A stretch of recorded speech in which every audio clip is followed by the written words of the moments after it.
Okay, boys,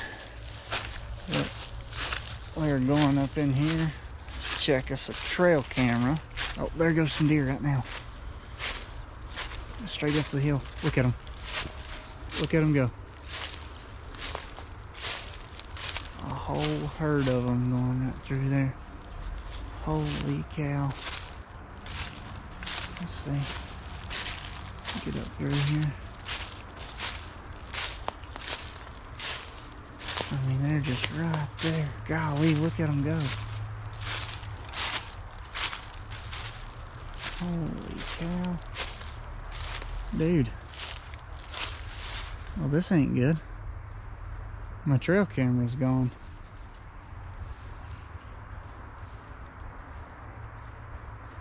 Oh, man. Did you guys see those deer? We just blew them out. We're literally, the truck is right there. We are literally right off the side of the road right here. And it's the middle of the day right now. I mean, we've got a front blowing in. So they're probably getting ready to, or they're probably feeding around before all this rain. But holy cow. Man. We'll ease on out of here and maybe we can come back and climb up in the saddle here in a little bit. Okay guys, so here we are just a little bit later. I dropped off my helper and I slipped back out here and I'm just right up here up the hill from where the truck is, just right where we parked last time. See if we can get one of these does to come moving around again. We got a front pushing in, and so it's gonna start raining anytime now. But I'll show you guys behind me. You can look over here. It's all open up in there. Got the wall right here, and then this is my cover. But straight back through there is a big thicket, and it kind of wraps around the hill right there. So we're gonna see how this thing goes, and maybe we can get some deer to come through here in just a little bit. It actually just now started sprinkling, so I don't know if they'll come back through here today or not, especially when we just bump them out. But if we don't have any action in the next 30 minutes or so, I'm gonna try to slip around the hill and see if we can get back on them again. So we'll see. And we're right in the middle of town. Crazy.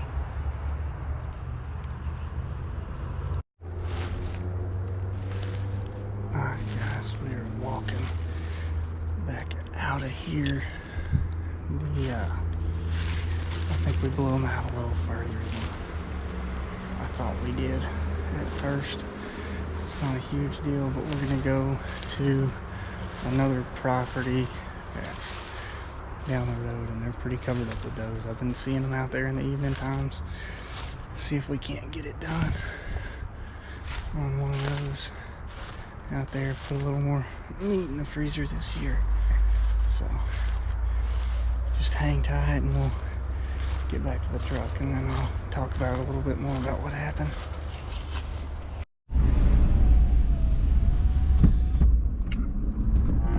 Okay, so we're leaving this spot that's right in the middle of town that you guys saw just a minute ago, and we blew out probably 8 big mature does and 2 smaller deer. They were yearlings, not fawns necessarily. They didn't have any spots, but they were definitely not mature deer.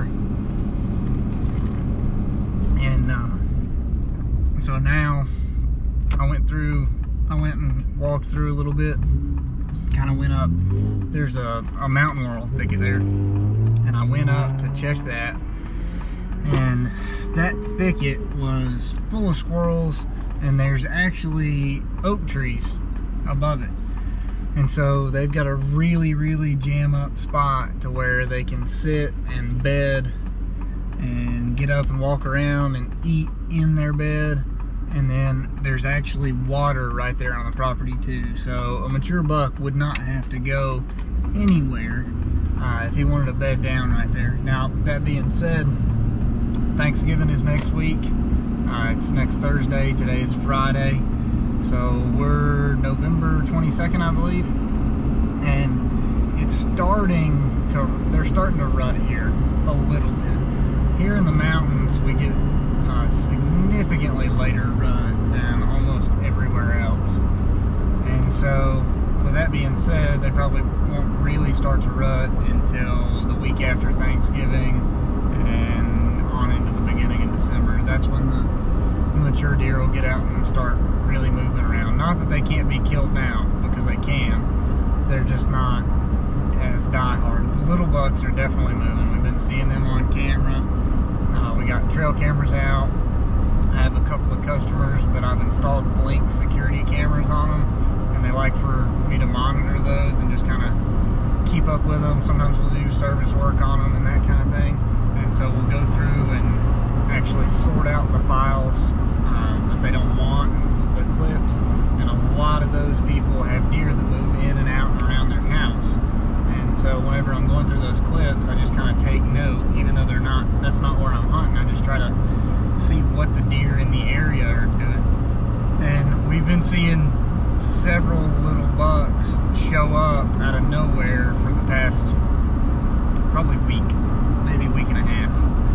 But over the past week to past 4 to 7 days have been where they really started to show up, and it's still not full bore by any stretch. But we've also been dealing with problems with coyotes. We just got a clip a little bit ago. Actually, a customer told me about it. He's a hunter as well, and he said that he had a video of a coyote chasing a fawn. So he sent it to me, and sure enough, there's a video of a coyote chasing a fawn. And so that being said, the coyotes are pushing on them pretty hard. The bucks are pushing on the does pretty hard. So they've got a lot going on, and they're going to be a lot less likely to be worried about people and hunters and this, that, and the other, especially in the spots that I'm hunting. I took a few deer early season. I actually got several deer out of one location that I only had a week to hunt because of the circumstances. The people who owned the property, they were actually selling it, and their closing date was a week after opening day of bow season. So we got in there and harvested some mature does, and then we went on. So we've left everything else that we're going to try to hunt now pretty much undisturbed. And then there's some public land too that we can actually access via boat, and we might get on that more into prime time. So hopefully, if there's a good mature buck out browsing around, we'll be able to just go in there and set up on him. And being that we access it via water, it'll be a whole lot easier for us, because all the hunting pressure is typically coming in from the road side of things. So the deer will stay back in closer to the lake, and that's basically what it boils down to. So bear with us, and we'll see if we can't get another one hit. Okay, boys, I just smoked one. I came from back down in there. I was walking around all this trying to get up in here, and there was one standing right there. I have no idea how far it was. And she turned, so it was whenever I shot, so it would have been a quartering away shot. So I'm gonna go up here, ease up here, see if we can find any blood, and then we'll go grab Koa out of the truck. She's actually with me, and then we'll let you guys see her do her thing, and we'll see if we can't find this deer. I don't think it went very far. Seemed like a pretty good shot, but we'll see. It was a good mature doe too, so there might be some more with it or something. We'll see if we can find a little blood here, maybe an arrow. Let's see. She was standing right here somewhere, and I heard it hit. So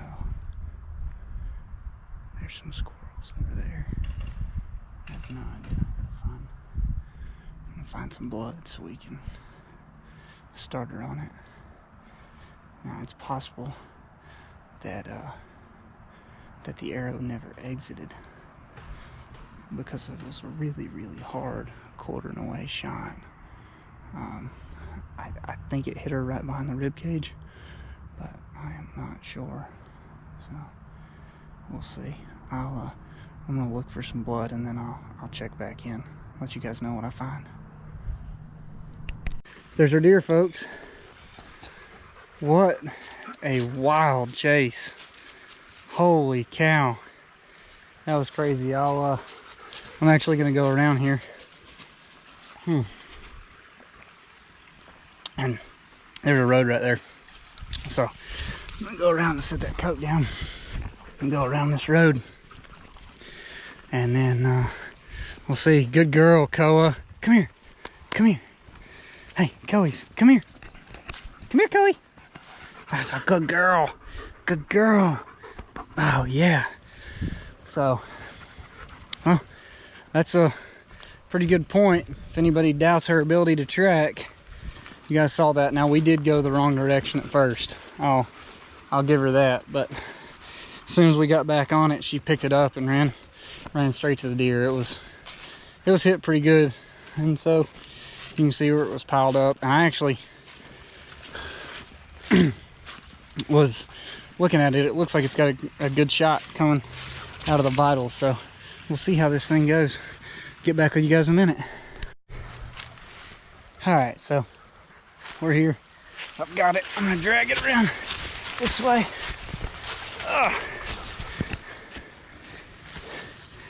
You can see, now that I've got her out right here, this is where my arrow went in. I mean, that was a center punch.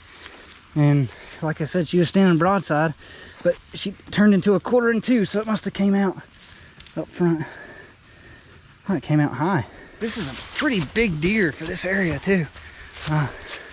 So we'll see. I hate that I didn't catch the shot on camera, but I just didn't have it out and ready to go. I didn't think I was gonna walk up on one like that. Figured they would be more in the back. So we'll see. Oh man, she's heavy. So, all right, got that, and I'm gonna come back with the truck, and then I'll let you guys watch me get filthy on time lapse trying to load it up.